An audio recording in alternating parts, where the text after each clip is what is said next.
Dia sholat, kenapa dia sakit? Dia puasa, kenapa rezekinya tidak lancar? Kalau begitu Tuhan sedang lupa? Tidak, Allah tak pernah lupa.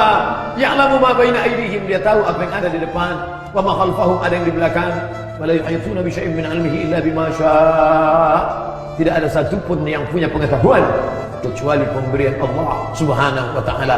Lalu kenapa Allah biarkan mereka dalam keadaan sakit? Sebenarnya di balik sakit itu ada ampunan. La yusibul mu'min min nasabin wala wasabin wala saqabin wala syaukin yashtakuha. Ada orang yang sakit, gundah gulana, susah hatinya, risau, bahkan duri yang menusuk tapak kakinya. Illa kafarallahu anhu biha sayyi'atu.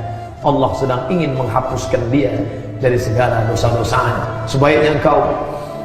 Sebaiknya engkau berpikir husnuzan kepada Allah. Ana inda husni dhanni 'abdi bi.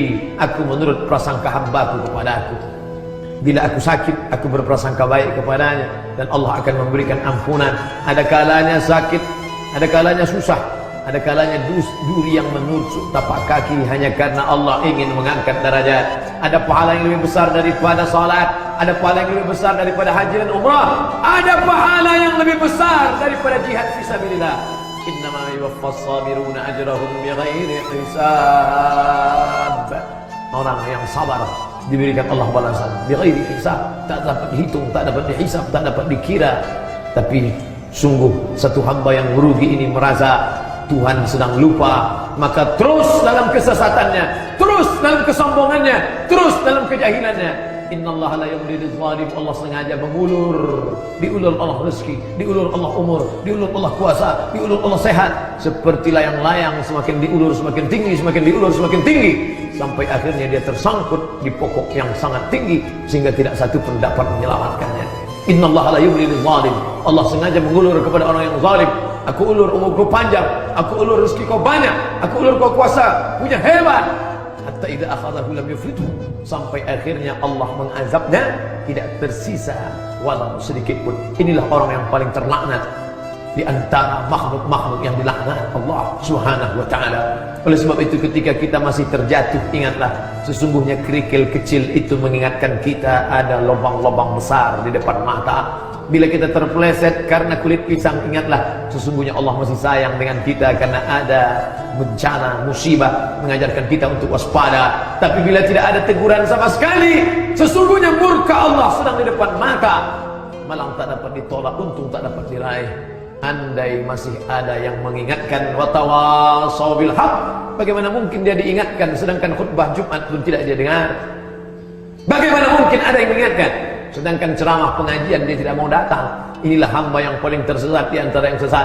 Lalu kemudian sampai akhirnya usia bertambah, umur bertambah, katanya berkurang, katanya berakhir. Idza jaa ajaluhum, kalau ajal itu sampai, la yastakhiruna sa'atan, tak ada satupun yang dapat menundanya, wala yastaqdimun, tak pula dapat satupun yang dapat memajukannya, mempercepat atau memperlambatnya. Akhirnya yang ditunggu itu tiba juga, sakratul maut. Setiap manusia yang berdoa kepada Allah, Allahumma awin alaina fi sakaratil maut, ringankan aku saat sakaratul maut ya Allah. Nabi berjumpa dengan orang saat Isra Mi'raj. Ada yang mengaku seperti tebasan pedang beratus kali di tempat yang sama. Ada yang mengaku seperti kambing yang dikulisi hidup-hidup. Ada seperti mata kail pancing yang ditarik dari kulit yang basah. Tapi dia tidak peduli dengan itu. Sampai akhirnya dia sendiri yang merasakannya, meregang nyawa. Terasa sejuk dari ujung kaki, mulai naik ke lutut, sampai ke pinggang, sampai ke perut, sampai ke dada. Akhirnya ruh itu disentapkan malaikat dengan satu tarikan. Keluarlah dia dari ujung hidung dan mulut, dan mata melihat ruh itu keluar. Dulu kakimu tegak melangkah, tanganmu bisa menghayut, suaramu menggelegar. Tapi sampai masanya menutupkan kelopak mata pun kau tak sanggup. Hai kau yang sombong, di mana kekuasaanmu? Di mana hartamu? Di mana ilmumu? Di mana titelmu yang panjang? Di mana sekolahmu yang hebat? Hari itu penghargaan tak lagi bermakna, sertifikat tak lagi berguna. Hari itu yang berguna adalah anakmu datang berbisik ke telinga sebelah kanan, la ilaha illallah. Setiap hari orang berdoa, Allahumma khtim lana bi husnil khatimah wa la takhtim alaina bi su'il khatimah. tapi hari itu kau mati dalam keadaan su'ul khatimah, karena tak ada satupun yang membisikkan ke telingamu la ilaha illallah. Karena dulu saat anakmu lahir pun kau tak membisikkan ke telinga dia asyhadu an la ilaha illallah, karena kau tak peduli kalimat apa yang pertama kali dia dengar. Sampai akhirnya rohmu dicabutkan malaikat maut, lalu dibawa ke tempat bernama Sijjin. Belum lagi hari kiamat, masih lagi alam barzakh, di alam yang sepi, senyap, sejuk. Tapi bagimu amat sangat panas. An-naru yu'raduna 'alaiha ghuduwwan wa 'ashiyya. Hari itu api neraka ditampakkan kepada mereka pagi dan petang. Malaikat mungkar dan nakir datang membawa palu godam yang besar, dipukulkannya ke kepalamu. Saat itu juga hancur berkeping berderai, masuk ke dalam bumi lapisan ketujuh, utuh kembali sempurna. Begitulah sampai hari kiamat tiba. Idza sama'u fatarat wa idzal kawakibu tasarat wa idzal biharu fujirat. Lautan meledak meletup naik ke daratan, hancur semuanya. Wa idzal qubur bu'thirat. Semua yang dikubur bangkit.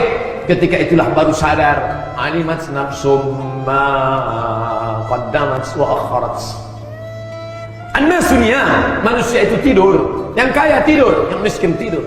Yang berkuasa tidur, rakyat jelata tidur. Yang alim tidur. Tapi ada satu yang terjaga. Siapa dia? Orang yang kenal akan kemana dia kembali menghadap Allah. An-nasunya, manusia itu tidur. Falamma matu intabahu. Ketika mereka mati, barulah mereka sadar terbangun. Oh, ternyata harta yang banyak hanya mimpi di siang bolong. Oh, ternyata kekuasaan yang tinggi hanyalah fata morgana. Ketika sedang dalam keadaan haus, melihat ujung mata air bergelombang, ketika didekati hanya pasir-pasir kering dan kerontang.